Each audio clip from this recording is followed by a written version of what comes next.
Buenas noches o tardes, dependiendo donde estén.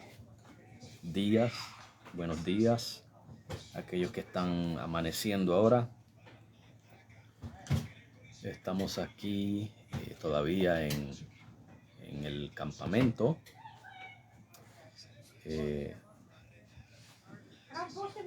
Pasando mis vacaciones.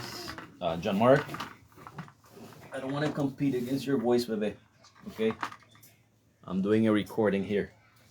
Please. Los niños están allá atrás. Bueno, ya no son niños, son adolescentes.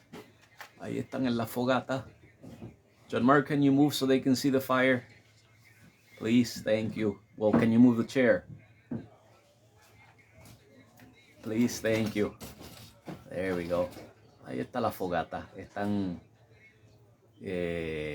calentando marshmallows. ¿Cómo le llaman en español? Malvaviscos. Malvaviscos. No sé si lo estoy diciendo correctamente. Dios te bendiga, Carlos. Y el video, pues obviamente no es formal. Esto no es un culto, un servicio formal. Por eso es que pues no se está haciendo esto de una manera un poquito más profesional. Así que malvaviscos. Ok, gracias, Carlos. Malvaviscos. Pero vamos a hacer algo informal. Un estudio informal. Interactuamos, opinen, pregunten. Dios te bendiga, Jorge Chávez. Qué bueno verte por ahí. Si los hermanos de la Iglesia Bautista Nueva Jerusalén se conectan, saludos. Y a los hermanos de todos los lugares que regularmente se conectan, también les doy saludos a todos. Vamos a hablar un ratito, una pequeña charla acerca de lo que se le conoce como eclesiología, el estudio de la iglesia o la doctrina de la iglesia. Es una charla introductoria. Dios te bendiga, Freddy García, qué bueno verte por ahí.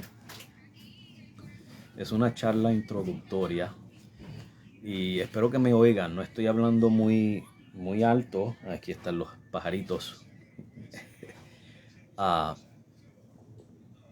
No estoy hablando muy alto porque aquí en el campamento ya a esta hora pues hay que mantener un poco el silencio. Así que espero que me oigan. Dice aquí Jorge que aquí estamos con la familia aprendiendo más por gracia de Dios. Saludos, dice mi esposa. Dios te bendiga, Araceli, y Dios bendiga a las niñas también, a Michelle y a Milena. Que Dios los bendiga mucho. Bien, así que vamos a hablar acerca de eclesiología, el estudio de la iglesia o la doctrina de la iglesia. Primero que nada vamos a definir lo que es la iglesia.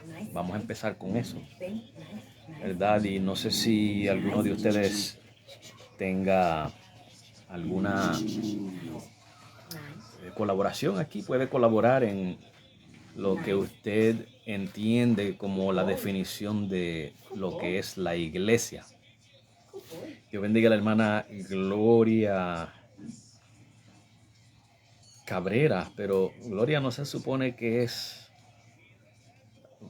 Álamo. Esta es la gloria de nuestra congregación, ¿verdad, Gloria?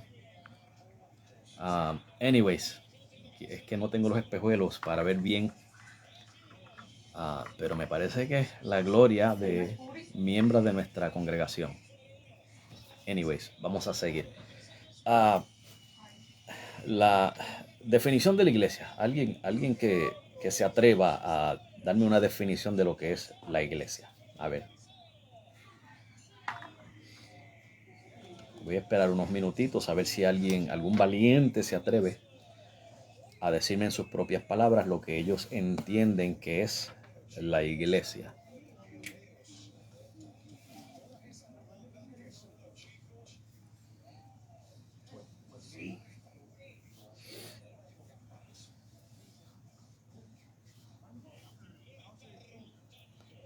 Existen dos tipos, dice Carlos: las iglesias locales y los creyentes predestinados son la iglesia. Ok, o sea que Carlos me está diciendo que están las iglesias locales y están las iglesias compuestas, o está la iglesia, mejor dicho, compuesta de todos los escogidos. Muy buena definición. ¿Alguien más que quiera darnos una definición de lo que es la iglesia?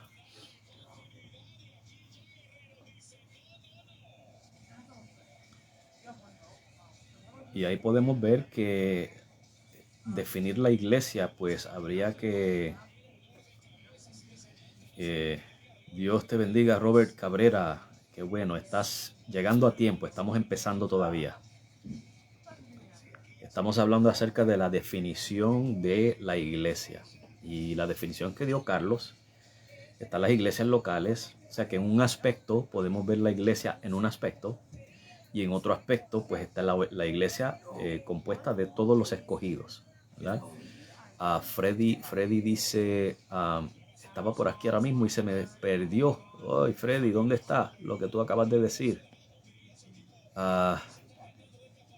Este es el problema de Facebook, que hace me saca a las personas de los comentarios, se me pierden. Perdona, Freddy, acabé de ver tu comentario y aquí lo dice, ok. Mucha gente en la actualidad entiende la iglesia como un edificio. Exacto, esta no es la definición. Ay, ya se perdió otra vez. Ay, ay, ay. Esta no es la definición bíblica de la iglesia. La palabra iglesia viene de la palabra griega eclesia, que significa una asamblea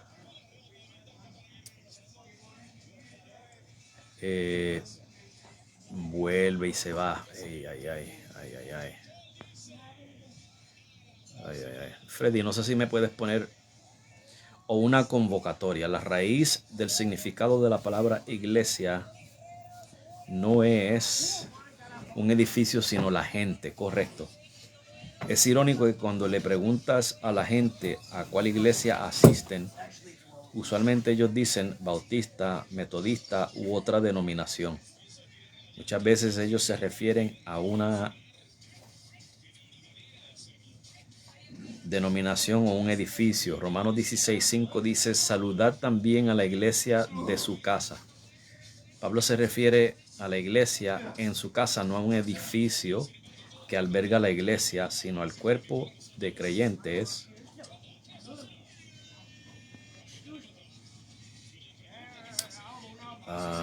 Perdona, Freddy, estoy tratando de leer esto. Al cuerpo de creyentes, ok, perfecto. Es que Facebook es un poquito raro, me saca los comentarios.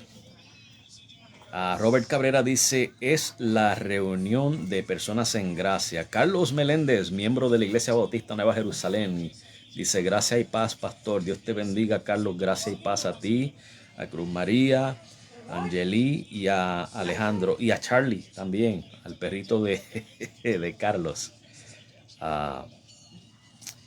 Jorge dice, la iglesia, un conjunto de personas que conforman una congregación. Correcto. O sea, todas estas definiciones están correctas, ¿verdad? O sea que esto me da una idea de que estamos aquí, una definición más. Robert Cabrera dice, la iglesia son un grupo de personas que ha sido llamado fuera del mundo, aunque están en el mundo, distintos pero no separados. Correcto. Y todas estas definiciones pues me dejan saber que ustedes tienen una idea de lo que es la iglesia. Me deja saber que ustedes están tienen conocimiento, y esto pues me facilita a mí el estudio para no entrar en muchas cosas básicas, aunque sí voy a tocar cosas básicas, ¿verdad? Como por ejemplo la definición es básica, es un asunto básico. Vamos a analizar aquí, ¿verdad? Permítanme quitarme los espejuelos, denme un segundo.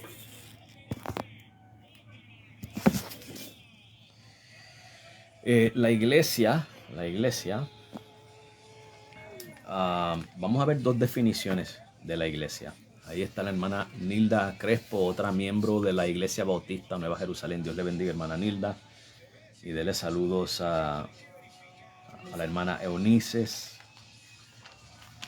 Estamos hablando acerca de el estudio de la iglesia o la doctrina de la iglesia, conocida en la teología como eclesiología. Y estamos dando una introducción acerca de esto, quizás pues de una serie de sermones basados en esto. Y sería bueno pues dar una introducción. Y aquí tengo dos definiciones que vamos a tocar. Una de ellas es la comunidad de todos los creyentes verdaderos de todos los tiempos. Esa es una definición. La comunidad de todos los creyentes verdaderos de todos los tiempos. Definición número uno. ¿Y a qué se refiere eso? Bueno, primeramente tenemos que señalar que creyentes son aquellos que tienen la fe en común. Son aquellos que son verdaderamente creyentes, que han sido llamados con ese llamado eficaz que hace Dios, que transforma, convierte al pecador, al escogido. Dios los conoció, los predestinó, los llamó. Y una vez que los llamó, creyeron. Y fue por esa fe que fueron justificados. Pero su fe vino por el llamado que hizo Dios, no el llamado que hizo el pastor desde un púlpito. Aunque el pastor cuando predica el evangelio, eso es un llamado general. El llamado de Dios es el llamado particular que Dios hace, en el que Dios entra en el corazón del hombre, en su alma, y afecta su alma, cambia su alma, la transforma de tal manera que la persona puede responder con fe al evangelio. Y esos son los creyentes, ¿verdad? O sea, cuando hablamos de la comunidad de todos los creyentes verdaderos de todos los tiempos, cuando decimos todos los tiempos, estamos hablando de el Antiguo Testamento y del Nuevo Testamento. La segunda definición es la comunidad de todos los creyentes verdaderos desde Pentecostés. Estoy dando estas dos definiciones porque hay dos puntos de vista en cuanto a lo que es la iglesia, o cuándo comenzó la iglesia, mejor dicho. La primera definición entiende que la iglesia ha existido en todos los tiempos, desde el Antiguo Testamento en adelante. La segunda definición son aquellos cristianos que entienden que la iglesia comenzó el día de Pentecostés. Ok, esas son las dos posturas, los dos puntos de vista en cuanto a la iglesia. Quiero que me dejen saber si me oyen bien. Okay, alguien que me dé un de estos, o me diga sí o algo así, para asegurarme que se oye bien, porque no puedo alzar mucho la voz. Ok, Carlos me dice que se oye bien, perfecto. Bien, vamos a analizar así por encimita, brevemente, ¿verdad? Si Carlos habla, Carlos Jafet dice la iglesia visible y la iglesia invisible. Gracias, Freddy. Y vamos a hablar de eso, ¿verdad? También vamos a tocar el punto de la iglesia visible y la iglesia invisible. Make sure the door closes all the way so the mosquitoes don't get in. Thank you. perdone las interrupciones, hermano. Le dije que esto es informal. Esto no es formal, esto es informal. Estoy aquí en el bosque, en la naturaleza. Hay insectos, hay mosquitos, hay caculos. Yo no sé cómo se dicen en los otros países latinoamericanos, hispanoamericanos. Los beetles, ¿verdad? No sé cómo ustedes le dicen. En Puerto Rico le decimos los caculos. Hay luciérnagas por ahí, una que otra, que en Puerto Rico le decimos cucubanos. Y entonces mis hijos entran y salen y les tengo que decir que cierren la puerta para que no se metan esos insectos porque están buscando la luz adentro de la cabaña. Dice Jorge Chávez, este es un punto muy básico que la iglesia también se ve desde el Antiguo Testamento, se escucha perfecto. Carlos dice que se congeló la pantalla. Alguien que me confirme si todavía está congelada la pantalla o estamos bien.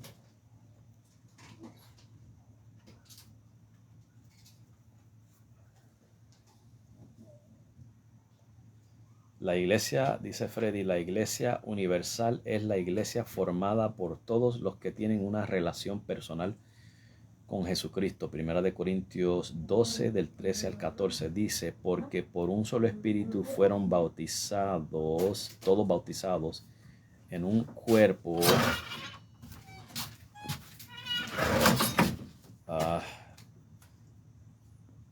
Este Facebook no está cooperando, me perdonan, hermanos. Y sometió todas las cosas bajo sus pies y lo dio por cabeza sobre todas las cosas a la iglesia, la cual es su cuerpo. Eso está en Efesios 1, 22 al 23. Perdona, Freddy, no puedo leer todo porque el Facebook me saca del lugar los comentarios. Anyways, vamos a seguir. Leí un poquito por lo menos. Carlos, fue tu pantalla, ok, perfecto. ¿Cuándo comenzó la iglesia? Bueno, eso es lo que vamos a discutir ahora, Carlos. La iglesia puede que, si lo vemos desde el primer punto de vista, la iglesia comenzó desde el Antiguo Testamento, que entonces ese sería todos los santos de todos los tiempos. La segunda opción sería que comenzó el día de Pentecostés. Okay. Vamos a analizar ambos, ¿verdad?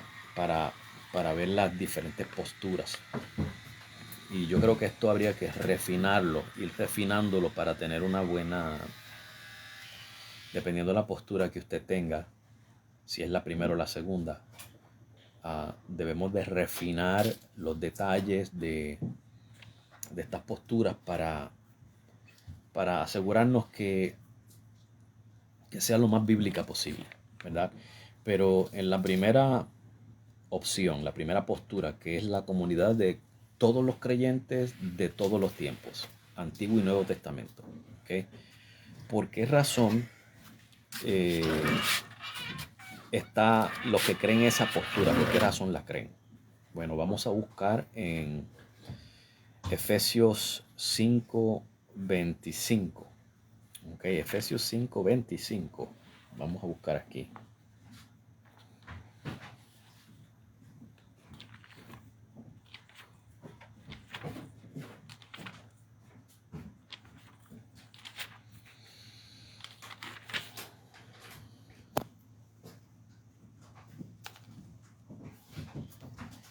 Y este es el pasaje que dice: maridos, amar a vuestras mujeres, así como Cristo amó a la iglesia y se entregó a sí mismo por ella. Ok, vamos a ver esa parte ahí.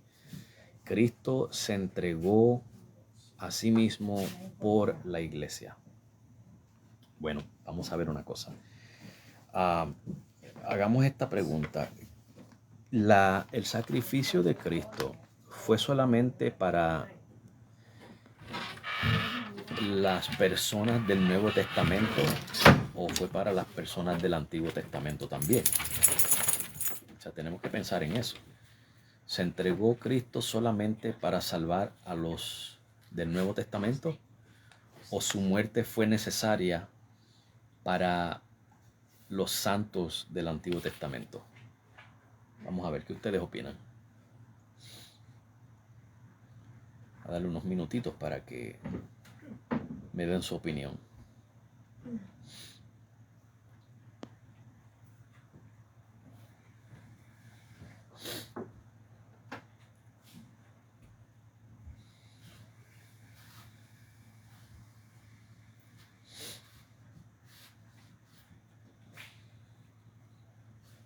Nadie sabe si Cristo murió solamente por los del Nuevo Testamento o murió por todos los que Él salva o salvó desde el Antiguo Testamento hasta el Nuevo Testamento.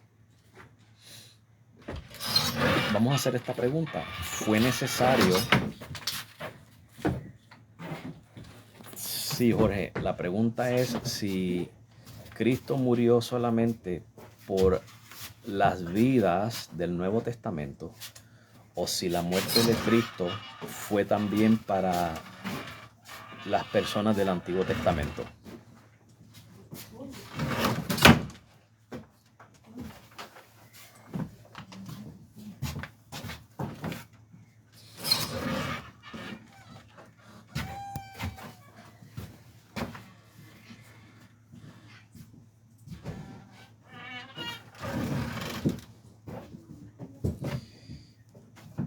Carlos pregunta, ¿cómo se salvaron los del Antiguo Testamento? Ana Nilda dice, Cristo murió por todos nosotros. Esa es la pregunta, ¿quién es el nosotros? ¿Nosotros los del Nuevo Testamento solamente? ¿O eso incluye a los del Antiguo Testamento?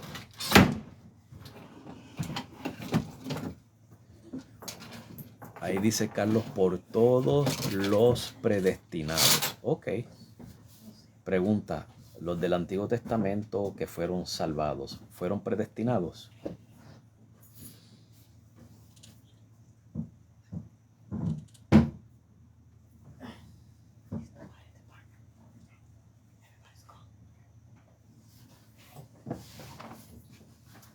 ¿Fueron predestinados las personas del Antiguo Testamento?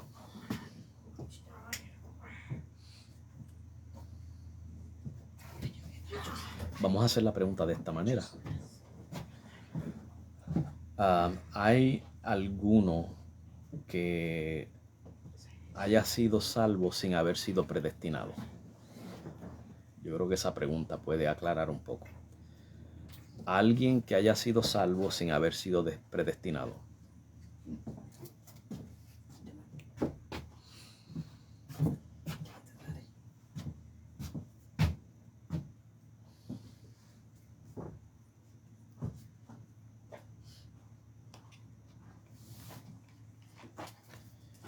Hay unos comentarios aquí, pero se fueron muy rápido.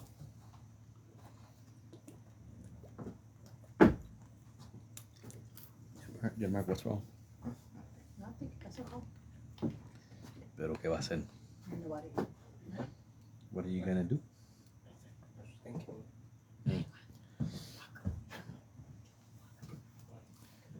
So, bueno, entendemos que las personas del Antiguo Testamento no fueron salvados diferentes a nosotros. O sea, la Biblia nos registra dos maneras diferentes de salvar, dos grupos que fueron salvados en distintas maneras. El apóstol Pablo, Matías Núñez, Dios te bendiga. Dios te bendiga. El apóstol Pablo, cuando está hablando acerca de la justificación por la fe en Romanos capítulo 3 y llega al capítulo 4 de Romanos, utiliza a Abraham como ejemplo de que Abraham fue salvo por la fe. ¿Okay? Abraham fue salvo por la fe. La fe fue por la fe que se le contó a Abraham como justicia. ¿Okay? Al igual que a nosotros. Y volvemos a al mismo pasaje de Romanos 8 del 28 al 30. A los que antes conoció, también predestinó, y a los que predestinó, también llamó, y a los que llamó, también justificó. O sea, entre llamado y justificación tiene que haber fe. El llamado produce fe. y solamente son llamados por Dios, el llamado eficaz, los que son predestinados. Quiere decir que si Abraham creyó, fue justificado, tuvo que haber creído por fe, ¿verdad? Lo sabemos. Pues si creyó, si tuvo fe, tiene que haber sido llamado con el llamado eficaz. Y si fue llamado con el llamado eficaz, tuvo que haber sido predestinado. O sea que Abraham y todos los santos del Antiguo Testamento necesariamente fueron predestinados a la salvación. Fueron llamados.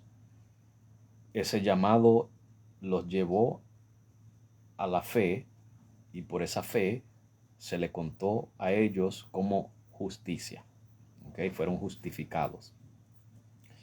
Entonces, estas personas del Antiguo Testamento, que son salvos de la misma manera que nosotros, obviamente para ser salvos necesitan el sacrificio de Jesucristo, ¿cierto o falso? Porque ¿qué dice el libro de Hebreos? Que la sangre de toros y machos cabríos no pueden quitar el pecado. Entonces todos estos santos del Antiguo Testamento que ofrecían sacrificios, el sacrificio tenía que hacerse todos los años precisamente porque ese sacrificio no quitaba el pecado. Podía cubrirlo y podía señalar hacia la sustancia que iba a venir en el futuro, que era Jesucristo. Entonces, eso a ellos no los salvó. Lo que los salvó a ellos fue su fe en Cristo. Usted dirá, pero es que Cristo todavía no había venido. Bueno, Jesús le dice a los fariseos, a los judíos, Abraham vio mi día y se alegró. Y los judíos le dijeron, tú ni siquiera tienes 50 años y dices que viste a Abraham. Y Jesús les dice, antes que Abraham fuese, yo soy. O sea, que aquí lo que estamos viendo es que aunque todavía Jesucristo no había manifestado, ¿verdad? No se había manifestado en carne, no había hecho el sacrificio, la fe se basaba en la promesa de Cristo. En Génesis 3:15, ¿okay? Que la simiente de la mujer aplastaría la cabeza de la serpiente y la serpiente le heriría en el calcañar. Aunque ellos no tenían un conocimiento amplio de estas cosas que iban a suceder, ellos tenían una idea. Cuando Jesús dice, Abraham vio mi día y se alegró, estamos viendo que ya los santos del Antiguo Testamento estaban mirando hacia el futuro, al sacrificio de Cristo. Ahora usted y yo miramos hacia el pasado, al sacrificio de Cristo. Esa es la única diferencia, que nosotros miramos al pasado, algo que ya sucedió, ellos miraban hacia el futuro, algo que estaba por suceder.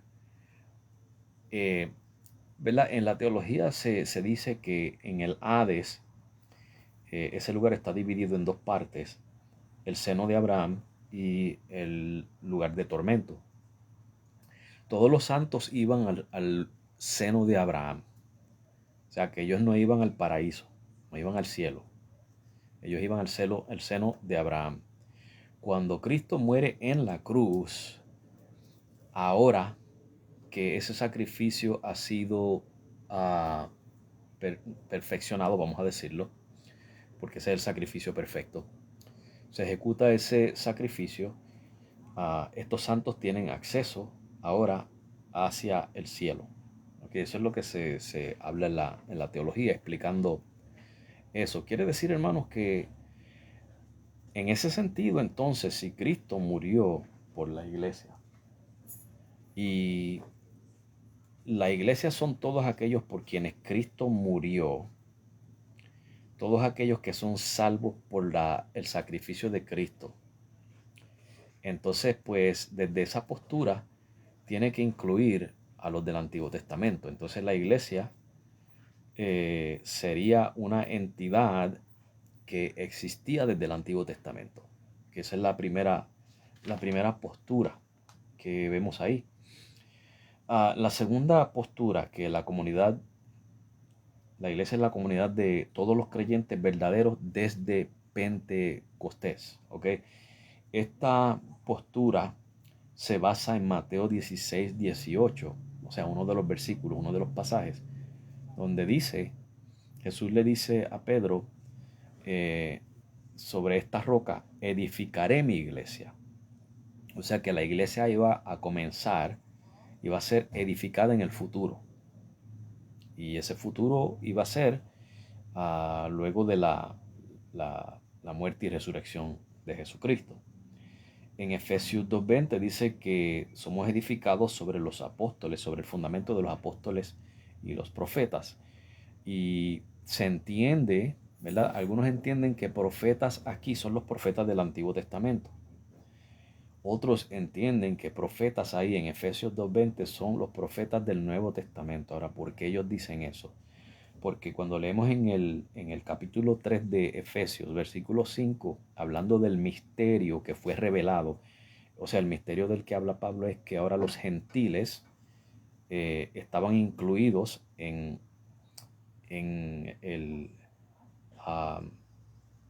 este cuerpo singular, compuesto de israelitas y de gentiles. Un misterio que no fue revelado a los del pasado.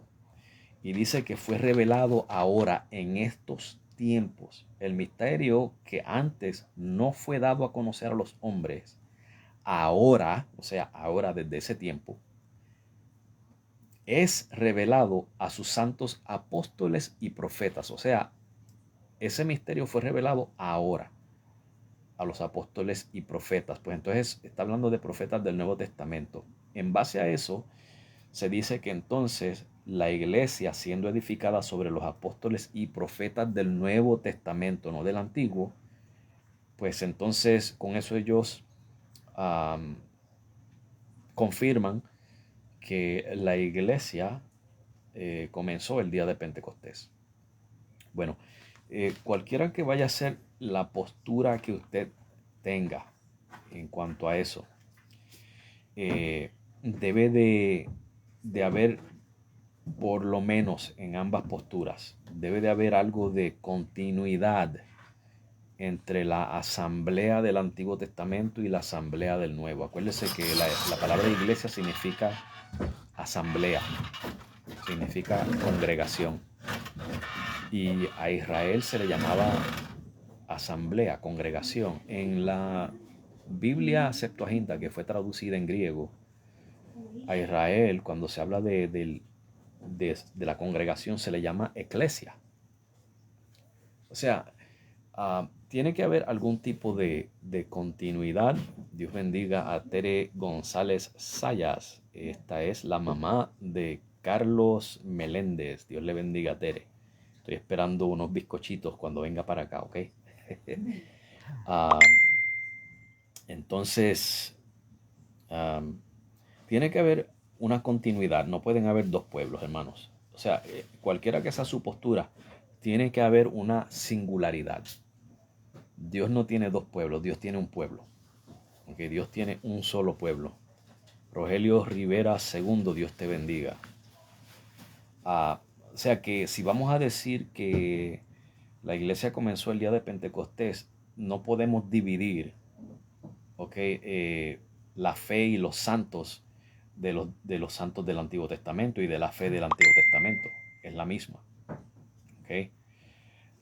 Tiene que haber algo de continuidad, así que para que no caigamos en error, mantengamos algún punto de vista en el cual haya continuidad, singularidad, uniformidad, porque si vamos a crear dos pueblos, entonces ya estaríamos hablando de dos iglesias, estaríamos hablando de dos métodos de salvación, de dos pueblos que tienen que pasar por dos procesos diferentes para ser salvos, y no puede ser. Ok, hermanos.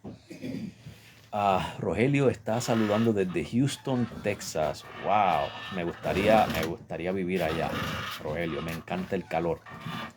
Allá me gustaría vivir a mí. No sé si, hermanos, tienen algún comentario en cuanto a eso, ¿verdad? Alguien que me pueda ayudar en algo que yo haya fallado aquí, algo que yo no haya tocado o si he causado alguna confusión, que no es mi intención causar confusión. Lo que yo quiero es que cualquiera que sea su postura, hermanos, si es la primera o si es la segunda, caliente hoy 103. Ay, si está de piscina y de playa allá. Joana, vámonos para Texas. Lo que pasa es que a Joana no le gusta mucho el calor porque a ella le da artritis juvenil en los dedos. Y el calor, o sea, curiosamente es el calor lo que le afecta a ella la artritis. El frío le hace bien. Ajá, Rogelio, sí. Vamos a ver si se nos da un día, si el Señor le permite a mi esposa superarse de la artritis de los dedos y nos vamos para allá, para ir calientito. Pues hermano, que mi intención es esa, que no haya confusión, ¿verdad? A ver, miren lo que dice el teólogo Wayne Grudem. Le voy a leer aquí una nota de Wayne Grudem, el teólogo, muy buen teólogo. No estoy de acuerdo en todo lo que él enseña y cree, pero miren lo que dice Wayne Grudem. Dice aquí, Millard Erickson, Teología Sistemática, segunda edición, arguye que la iglesia no empieza sino hasta Pentecostés, porque Lucas no usa la palabra iglesia en su evangelio, pero la usa 24 veces en Hechos. O sea, lo que está diciendo Millard Erickson es que dado que Lucas no se refiere a la iglesia en el libro de Lucas, pero la menciona unas cuantas veces en el libro de Hechos, indica que la iglesia no existía antes del libro de los Hechos. Entonces la iglesia comenzó el día de Pentecostés, que se encuentra en el libro de los Hechos. Ese es el argumento de Millard Erickson. Y por eso Millard Erickson pregunta si la iglesia existió antes de Pentecostés.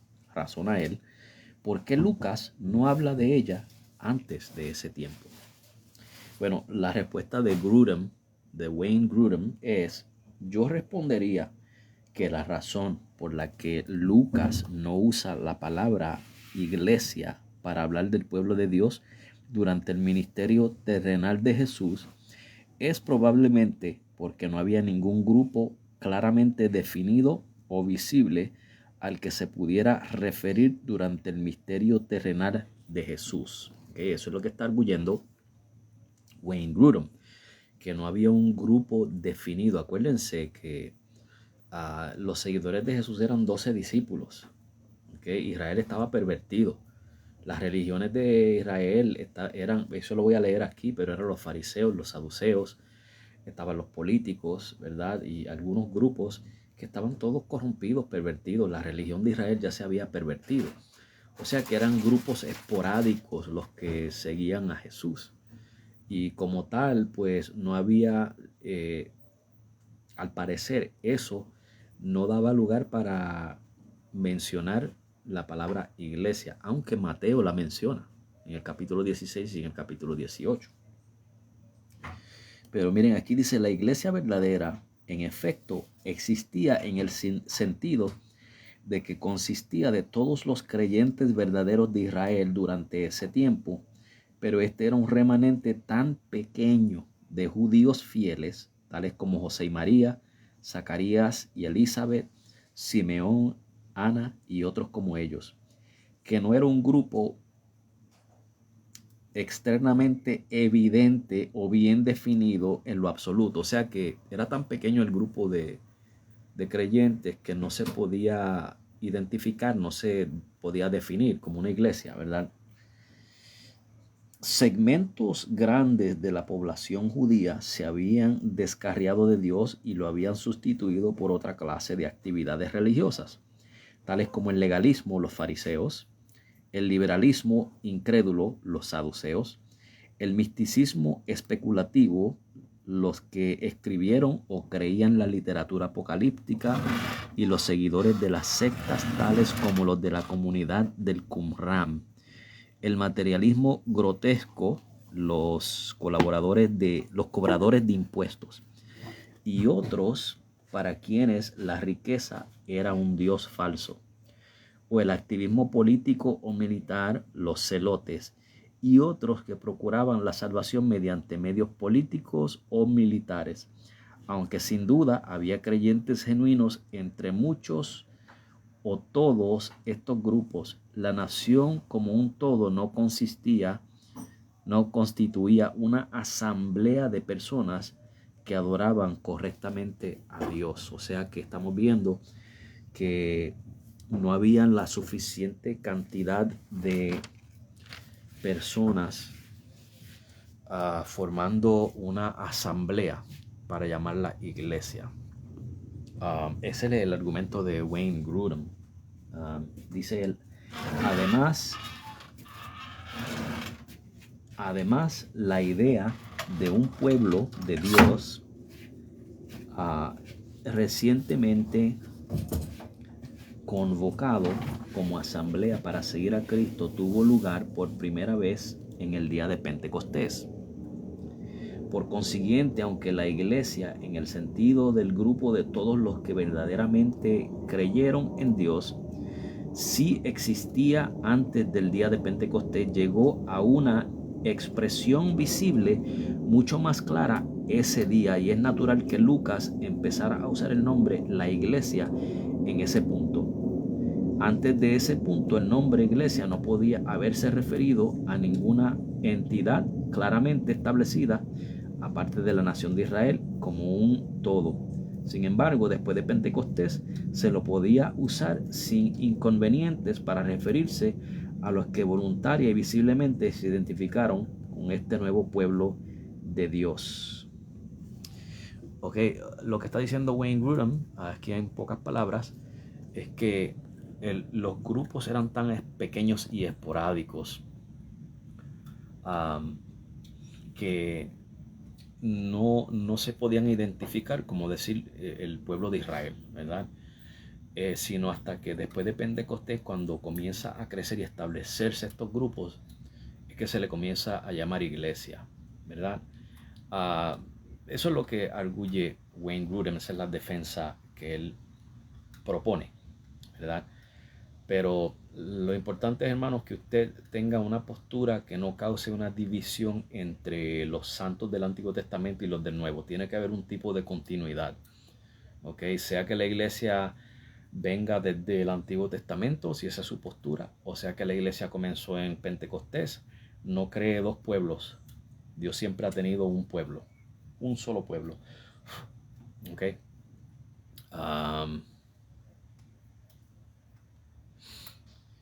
Rogelio dice, soy pastor de la iglesia Casa de Oración Iglesia, fundado por el pastor Chuy Olivares. Sería de gran bendición quizás conversar más tarde. Amén, sería un honor.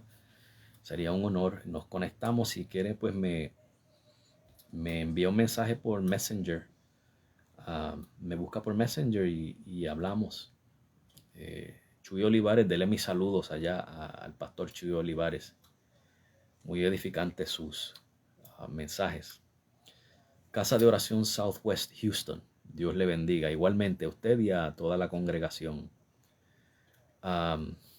Bien, a ver, yo creo que me he perdido mucho de los comentarios aquí.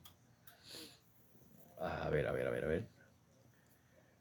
Carlos Jafet dice, creo que comenzó en el Pentecostés porque todo el comienzo de los obispos, por ejemplo, comenzó después de la muerte de Cristo.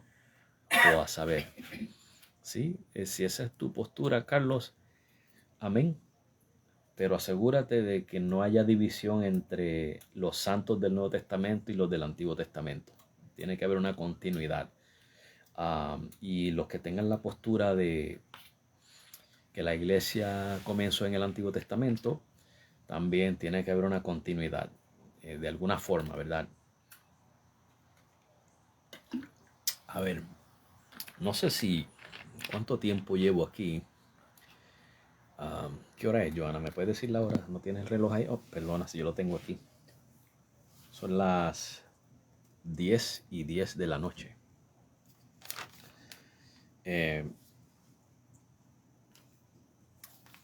No sé, yo creo que voy a Voy a tocar una cosa más, un par de cosas más, y cerramos aquí pronto. Pero fíjese que está lo que mencionó, creo que fue Carlos que mencionó hace un ratito, la iglesia invisible y la iglesia visible, ¿verdad? En esto también tendremos que hablar acerca de la iglesia local y la iglesia universal, que si no me equivoco yo creo que Freddy lo mencionó. Bueno, tendríamos que decir la iglesia es invisible, en el sentido invisible, ¿ok? La iglesia es la entidad compuesta de creyentes genuinos. ¿Okay? ¿Qué quiere decir eso? Todos aquellos que son verdaderos creyentes, todos aquellos que son escogidos, que han sido llamados eficazmente por el Señor y son verdaderos creyentes. Ellos son la iglesia invisible. ¿Invisible en qué sentido? En que esa es la iglesia desde la perspectiva de Dios, lo que Dios ve. Dios ve a todos los creyentes y sabe quiénes son. Son invisibles para nosotros en el sentido de que usted y yo no conocemos, Dios te bendiga, Silvia Rojas, no conocemos los corazones de los hombres. Y usted y yo pues vamos y nos congregamos podemos congregarnos con 500 personas, pero entre esas 500 personas, usted y yo no sabemos quién es un verdadero creyente y quién no, ¿verdad? A menos que haya alguna evidencia externa de que alguien no lo sea, ¿verdad? Ya sea que verbalmente la persona declare una incredulidad o que la persona esté viviendo una vida pecaminosa, ¿verdad? Que por sus frutos los conoceréis. O sea que podemos estar 500 personas, 600, 700, lo que sea, en una congregados y visualmente no podemos decir, bueno, esta persona va para el cielo, esta persona no va para el cielo, ¿verdad? Confiamos, ¿verdad? Por el testimonio que se está dando. Te bendiga, Minito, por el testimonio que se está dando. Confiamos que esas personas pues son verdaderos creyentes, ¿verdad? Pero hay, en medio de los creyentes, hay incrédulos o hay falsos profesantes. Y esos no son parte de la iglesia invisible, ¿verdad? Forman parte de la iglesia visible, que es la iglesia visible. La iglesia que usted y yo vemos, lo que usted y yo vemos aquí físicamente. Esa sería la iglesia visible. Todos aquellos que profesan fe en Cristo, que dan un testimonio de su fe en Cristo y se congregan, pues los consideramos pues parte de la iglesia, ¿verdad? Miembros de la iglesia. Esa sería la iglesia visible.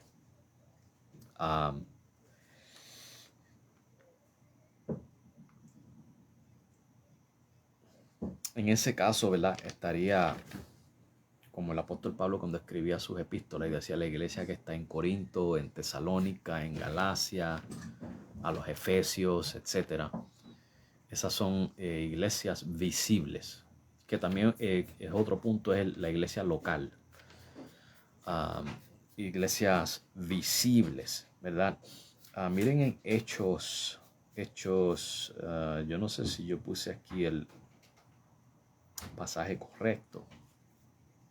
Déjenme darle una ojeada a ver si es en Hechos 2 o en Hechos 20. Ahora no tengo.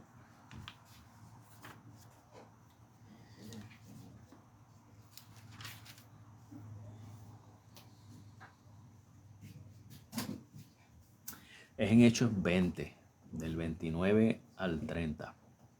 Y dice: porque yo sé que después de mi partida, este es el apóstol Pablo hablándole a la iglesia, entrarán en medio de vosotros lobos rapaces que no perdonarán al rebaño.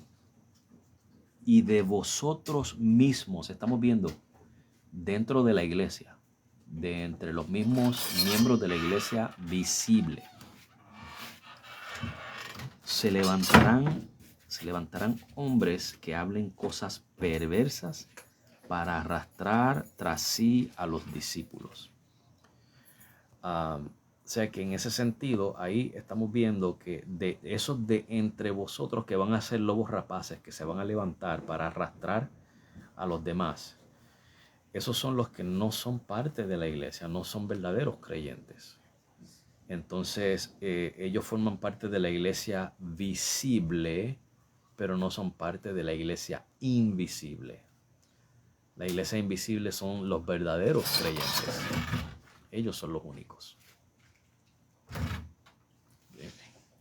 Good night, bebé. I love you. Vamos a leer un pasaje más para cerrar, que ya mi familia se está acomodando para dormir. Y yo voy a ir acomodándome también.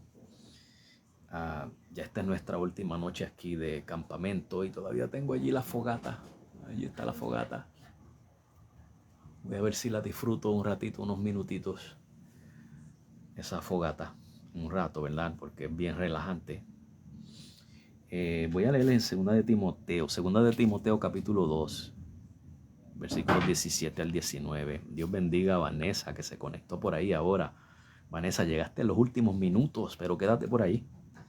Quédate por ahí para que cojas los últimos versículos. Estamos hablando acerca de eclesiología, el estudio de la iglesia o la doctrina de la iglesia. Y ahora vamos para 2 de Timoteo, capítulo 2, versículos 17 al 19.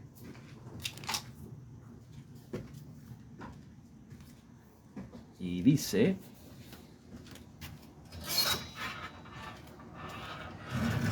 aquí está hablando acerca de aquellos que hablan palabras vanas. Siempre están trayendo cosas necias, ideas necias a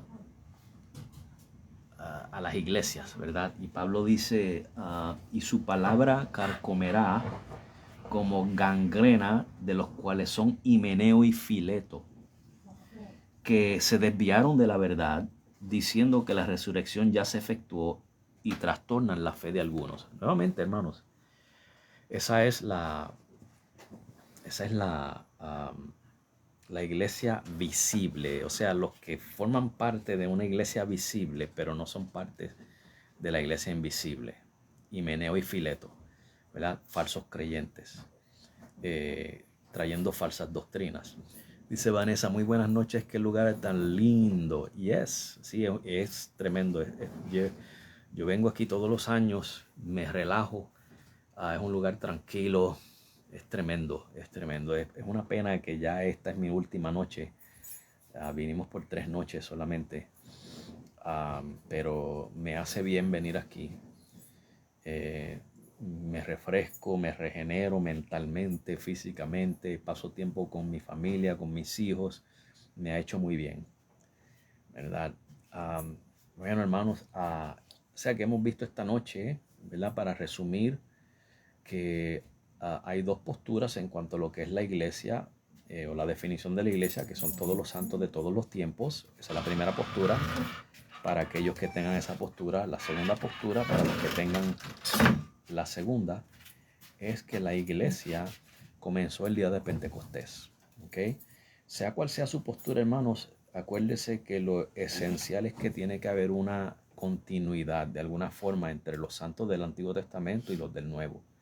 No hay 2 pueblos, hay un solo pueblo, hay una sola manera de salvación. Los santos del Antiguo Testamento, al igual que los del Nuevo, fueron salvos de la misma manera, por fe en Cristo. ¿Okay? Y tanto los del Antiguo Testamento como los del Nuevo necesitaron del sacrificio de Cristo. ¿Okay? Los del Antiguo Testamento miraban hacia el futuro, al sacrificio de Cristo. Nosotros miramos hacia el pasado, al sacrificio de Cristo. Esas son esas 2 posturas. Lo otro que hablamos fue acerca de, vamos a ver si,